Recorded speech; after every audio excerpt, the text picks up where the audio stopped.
Sebelum melanjutkan, jangan lupa subscribe dulu, terima kasih. Bab 435 Yan Yang Tian. Setelah mengetahui kebenaran masalahnya, Chu Feng tidak menunda dan setelah membawa Ibu Eria kembali ke dapur, Chu Feng kembali ke kamar dan memberitahu Ziling apa yang terjadi. Setelah mengetahuinya, Ziling bahkan lebih marah daripada Chu Feng. Dia mengatakan sesuatu tentang akan memusnahkan para kultivator yang tidak memiliki kebaikan, jadi, tanpa menghabiskan makanannya, Ziling pergi bersama Chu Feng. Namun, saat Chu Feng dan Ziling baru saja terbang ke udara dan menuju ke arah yang diperintahkan Ibu Eria, di antara awan putih di atas desa, 3 siluet tiba-tiba muncul. Mereka bertiga. 2 pria setengah baya, 1 pria tua berambut putih. Mereka berdiri di udara, tetapi tidak ada sedikit pun aura yang keluar dari tubuh mereka. Seolah-olah mereka tidak ada. Tidak ada yang bisa mendeteksi mereka. Dan di tubuh mereka, mereka mengenakan jubah panjang berwarna emas. Pakaian khusus itu tidak diragukan lagi milik orang-orang dinasti Jiang. Laporkan pada putri dan katakan bahwa Chu Feng dan Ziling sudah ditemukan. Kata lelaki tua berambut putih itu pada salah satu lelaki setengah baya. Baik, Tuan. Mendengar kata-kata itu, lelaki itu buru-buru mengeluarkan kuas dan kertas, menulis surat, lalu segera setelah itu, mengeluarkan sangkar burung mungil yang cantik dari sakunya. Setelah memasukkan simbol-simbol khusus, seekor burung pengantar terbang keluar dari sangkar burung mungil yang cantik itu. Hubungi anggota klan lainnya. Mereka harus menangkap mereka berdua hidup-hidup sebelum sang putri tiba di sini. Tak lama kemudian, lelaki tua berambut putih itu berkata kepada lelaki setengah baya lainnya. Ya, Tuan. Sebagai tanggapan, pria parubaya itu tidak menunda-nunda. Dia mengeluarkan peralatan khusus dan memancarkan riak energi yang tidak terlihat dan tidak terdeteksi. Setelah kedua lelaki itu melakukan semua itu, lelaki tua itu melambaikan lengan bajunya yang besar dan lapisan energi terpancar darinya. Saat ledakan energi itu menyelimuti mereka, sosok ketiganya menjadi ilusi dan akhirnya menghilang.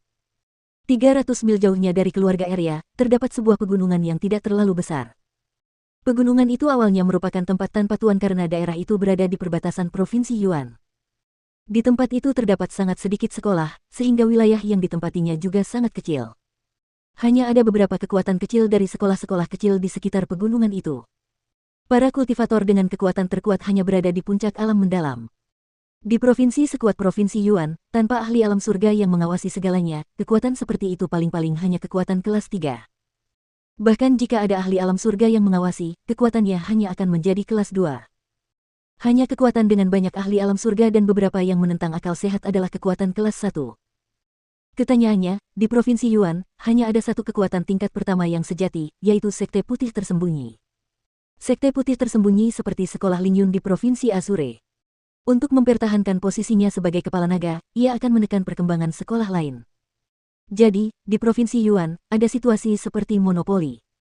Namun, karena kedatangan seorang lelaki tua beberapa bulan sebelumnya, wilayah terpencil dengan sangat sedikit petani itu tiba-tiba berubah. Kekuatan-kekuatan kecil di sekitarnya diinjak-injak satu persatu. Mereka yang tidak patuh semuanya dibunuh, dan hanya mereka yang bersedia mengikuti orang tua itu yang diizinkan untuk mempertahankan kehidupan kecil mereka. Setelah beberapa bulan melakukan perekrutan dan dengan cara-cara yang kejam, lelaki tua itu pun menjadi penguasa wilayah itu. Ia merekrut orang-orang yang memiliki kekuatan untuk menjadi bawahannya. Faktanya, baru-baru ini, dia akhirnya akan mendirikan sekte sendiri, dan lokasi dia akan mendirikan sektenya sendiri adalah pegunungan tanpa tuan yang berjarak 300 mil dari keluarga Eria. Asteris gemuruh gemuruh gemuruh gemuruh gemuruh. Asteris dingdong dingdong dingdong. Asteris. Di gunung yang tak bertuan, bangunan-bangunan berskala besar sedang dibangun. Itu adalah proses yang sangat besar karena tidak mudah untuk membangun sebuah sekte. Sekalipun para pembudidaya memiliki kemampuan yang memungkinkan mereka untuk melampaui akal sehat, seperti mereka dapat dengan mudah membuka gunung, memecahkan batu, dan menghancurkan objek lain, mereka tidak begitu mengesankan saat membangun sesuatu. Pada akhirnya, untuk membangun karya-karya terperinci seperti istana-istana besar masih dibutuhkan para ahli di kalangan rakyat jelata. Jadi, untuk membangun sekte itu, lelaki tua misterius itu tidak menginvestasikan sedikit pun energi ke dalamnya.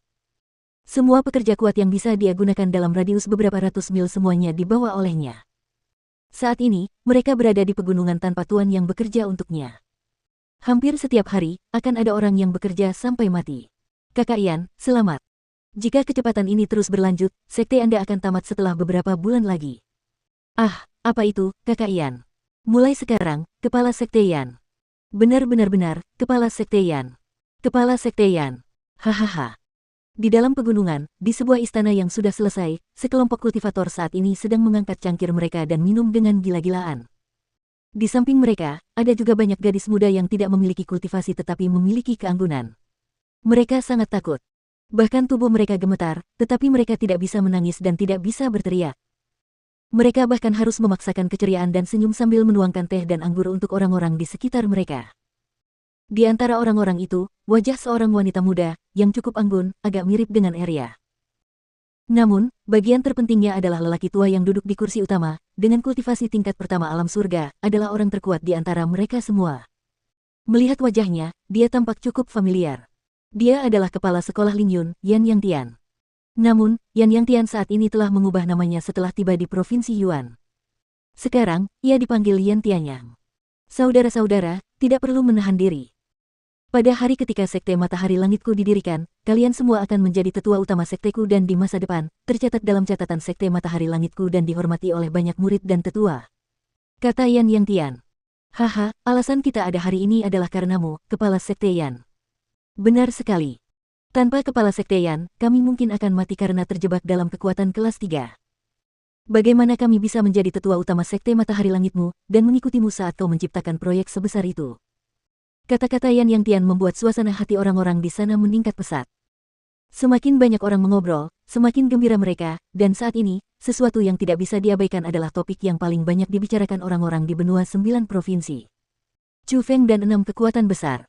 Semuanya, apakah kalian sudah mendengarnya?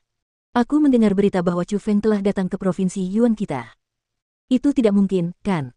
Iblis itu telah datang ke provinsi Yuan. Bukankah provinsi Yuan akan terbalik karenanya? Akan lebih baik jika itu terjadi. Akan lebih baik jika Chu Feng menghancurkan sekte putih tersembunyi. Dengan itu, kekuatan lain akan memiliki peluang dan mungkin Sekte Matahari Langit kita bahkan akan memiliki kesempatan untuk menjadi kekuatan nomor 1 di provinsi Yuan ini. Haha, kalian semua. Ini benar-benar omong kosong. Chu Feng sudah menghilang begitu lama, dan tidak ada berita tentangnya. Bagaimana mungkin dia datang ke provinsi Yuan? Saya juga merasa bahwa Chu Feng tidak mungkin datang ke provinsi Yuan. Namun, saya berharap dia datang, dan mungkin seperti yang dikatakan Zhao Bro, jika Chu Feng dapat melukai vitalitas sekte putih tersembunyi, mungkin itu akan memberi Sekte Matahari Langit yang baru saja kita buat kesempatan. Bagaimanapun, para pahlawan lahir dari dunia yang kacau. Orang-orang dengan bersemangat mendiskusikan masalah Chu Feng. Chu Feng telah menghilang cukup lama dan banyak orang menebak di mana jejak Chu Feng saat ini. Ada desas-desus tentang Chu Feng yang pergi ke berbagai tempat.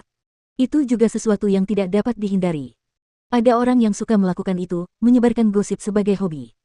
Jika gosip yang mereka sebarkan diketahui banyak orang, mereka tidak akan bisa tidur karena bahagia karena orang-orang itu sangat tidak dewasa seperti itu.